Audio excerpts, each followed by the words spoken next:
Artinya, ini merupakan isyarat dari kemunculan pasukan pembawa panji hitam, pasukan kedua dari 3 pasukan Imam Mahdi. Ya. Dan mereka inilah yang akan menjadi pengawal pertama Imam Mahdi ketika pembaiatannya pertama. Nah, nanti kalau ada umroh, Bapak Ibu sekalian, melihat ada banyak orang Taliban umroh, hati-hati, jangan-jangan Imam Mahdi sudah ada.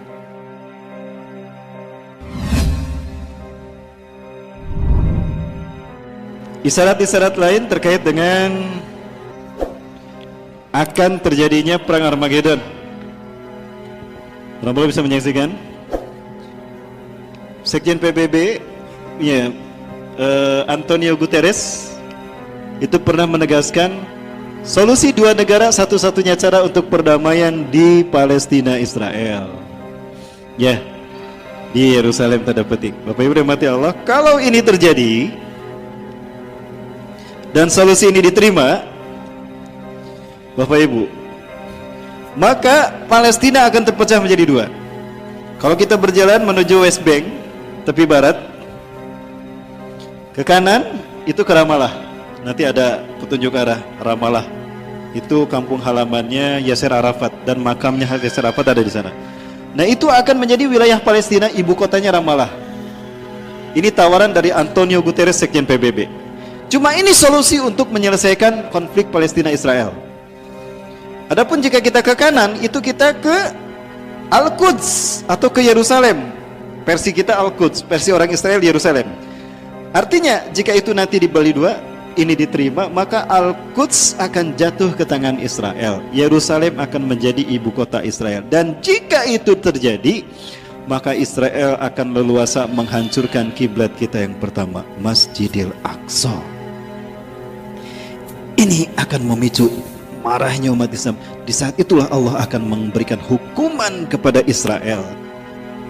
Nah, ketika perang melawan Persia, Iran, ini berarti kita perang melawan Rusia, karena Rusia dia membantu Persia, Iran, dan juga perang melawan Israel. Dan Dr. Bassam Nahjar menyebutkan Israel akan hancur 2022 berdasarkan beberapa asumsi. Ya, jika Israel hancur berarti Persia dan Rusia pun kemungkinan besar hancur. Nah, ini perang Armageddon. Tidak terbayang bagaimana nuklir berseliweran. Nah, tapi ini baru pertama. Kenapa? Karena setelah itu akan perang lagi. Nah, ketika perang melawan ini, Amerika punya dendam kesumat pada Rusia, kan?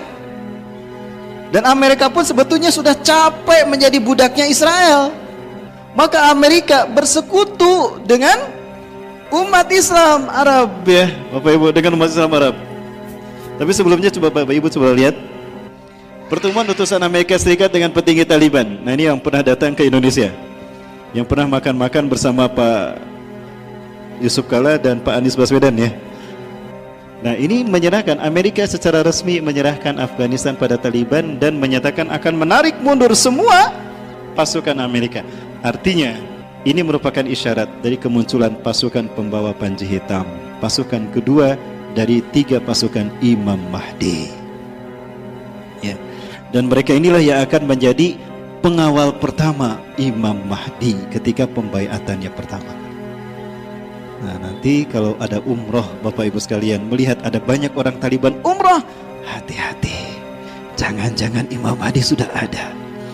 Baik, dan ini merupakan sebuah fakta yang dilupakan, bahwa ternyata Palestina pun sudah lama menyerukan untuk ganti presiden. Ya, Mahmud Abbas ini sudah tidak lagi dipercaya oleh kaum muslimin Palestina. Nah, ini apakah akan memicu terjadinya konflik di wilayah West Bank Palestina?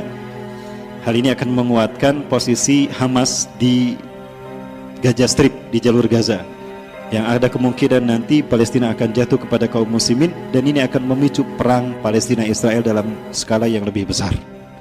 Ya, wallahu a'lam bishawab. Kemudian, lupakah kita kalau Rasulullah juga pernah menyebutkan di sela-sela perang ini, sebelum kita memerangi Rom, itu ada perang melawan Hindi. Di antara tanda akhir zaman adalah kita umat Islam akan berperang melawan Hindi. Dan ternyata kita lihat sekarang Pakistan dan India mulai berperang. dan bagaimana kezaliman kaum Hindu India membantai kaum muslimin di Kashmir. Ya, seperti apa yang terjadi di Rohingya. Pesawat-pesawat tempur India ataupun dari Pakistan saling balas-membalas untuk melakukan upaya penghancuran. Pakistan pun sudah jelas menegaskan bahwa Kashmir tidak akan pernah dilepaskan dari Pakistan. Kashmir adalah bagian dari Pakistan. Ini pinter Inggris ketika membagi dua India, wilayah Muslim menjadi Pakistan, diserahkan kepada Ziaul Haq, dan yang India diserahkan kepada Sri Pandit Jawaharlal Nehru. Itu Inggris yang menengahinya. Ya, tapi Kashmir dijadikan buffer. Ke India tidak dimasukkan, ke Pakistan tidak dimasukkan. Jadi dibikin sebagai buffer nanti agar menjadi alat untuk mengadu domba keduanya, dan ini berhasil. Seperti antara Iran dengan Irak, ada satu wilayah yang kemudian dijadikan buffer. Apa itu? Ajwaf. Dan itu sebetulnya Muslim. Sekarang lihat bagaimana nasib kaum muslimin di Ajwaf, dibantai, Pak, karena mereka Muslim. Siapa yang membantainya? Iran. Nauzubillah. Maksudnya orang-orang Syiah. Setiap hari pasti aja ada yang digantung karena mereka tidak mau masuk Syiah. Ini jahatnya Syiah di Ajwaf. Silakan buka di Google Ajwaf. Daerah, kalau tidak salah namanya Ajwaf. Nah, kemudian ada sakit hati dari kaum muslimin ketika Raja Muhammad bin Salman MBS ini berkunjung kemana? Ke Cina, dan sepakat dengan apa yang dilakukan oleh pemerintah Xi Jinping dalam memperlakukan muslim Cina Uighur terkait dengan kamp konsentrasi. Itu malah disetujui, dan ini membuat sakit hati kita umat Islam. Nah, ini yang saya maksudkan. Raja Salman ingin dunia lawan Iran bersama-sama. Ya. Kemudian Raja Salman menyerukan pada negara-negara Arab untuk bergabung bersama Arab Saudi membantu menyerang Iran. Disambut oleh Amerika Serikat. Amerika Serikat menyatakan akan membantu Arab Saudi untuk membantu perang melawan Iran, dan meminta agar NATO pun bergabung bersama Arab memerangi Persia Iran. Subhanallah. Rasulullah mengatakan, kalian akan bergabung dengan Bani Rum. Ya. Tashtarikuna birrum tuqatiluna aduwwa min waraikum. Kalian akan bergabung dengan Rum memerangi musuh di belakang kalian. Siapa musuh di belakang kalian? Nah, ini Bapak. Wa takhuduna hilman taman ma'hum, dan kalian akan mengambil perjanjian yang sempurna dengan barat untuk bersama-sama memerangi mereka. Perang melawan Iran berarti juga perang melawan Rusia dan Israel. Ini analisa saya pribadi. Mungkin berbeda, silakan Bapak Ibu. Nah, perang melawan Iran, Persia dan Israel ini memberikan sisa ghanimah yang banyak, luar biasa. Nah, sementara ghanimah itu hanya diberikan pada orang yang beriman, pasukan yang beriman. Nah, Rum tidak kebagian. Sakit hati Rum. Akhirnya diam-diam mundur dan berkhianat kepada pasukan umat Islam, pasukan Arab. Diangkat salibnya. Salib menang, salib menang, salib menang. Kata siapa salib menang? Didorong, jatuh, mati. Yang mendorong ditangkap dan mati juga. Nah, disitulah berpisah antara Romawi dengan umat Islam. Ya, mereka kemudian membentuk persekutuan. Ya. Hum yuqatilunakum tahta samanina rayah. Mereka bergabung dan memerangi kalian di bawah 80 bendera. Satu bendera 12.000 pasukan. Berarti 960.000 nanti. Nah, mereka inilah nanti yang akan menguasai Turki. Namun persekutuan ini terjadi setelah Rom ini dan kaum muslimin betul-betul berhasil menghancurkan Persia dan sekutu-sekutunya. Salah satunya adalah Rusia. Ya, bukan hanya Israel, Bapak Ibu sekalian. Sekarang sebetulnya sudah memanas hubungan antara Amerika dengan Rusia. Artinya memang sudah mungkin juga akan terjadi perang, sehingga persekutuan Rusia, Iran, Israel ini tidak menutup kemungkinan akan terjalin ketika perang melawan Arab dan Amerika, juga NATO. Ya, Turki juga sama. Turki ada kemungkinan melepaskan diri dari NATO, dan dia merupakan negara terkuat yang berani melawan NATO dan berani memberikan veto kepada keputusan NATO jika bertentangan dengan keputusan Turki. Maka alhasil 80 negara ini memerangi Turki. Maka jatuhlah Turki kepada bangsa Rom. Nah, disitulah kemudian Summatagzuna Rum wa yaftahu Allah. Lalu kalian berperang melawan Rom dan Allah memenangkannya untuk kalian.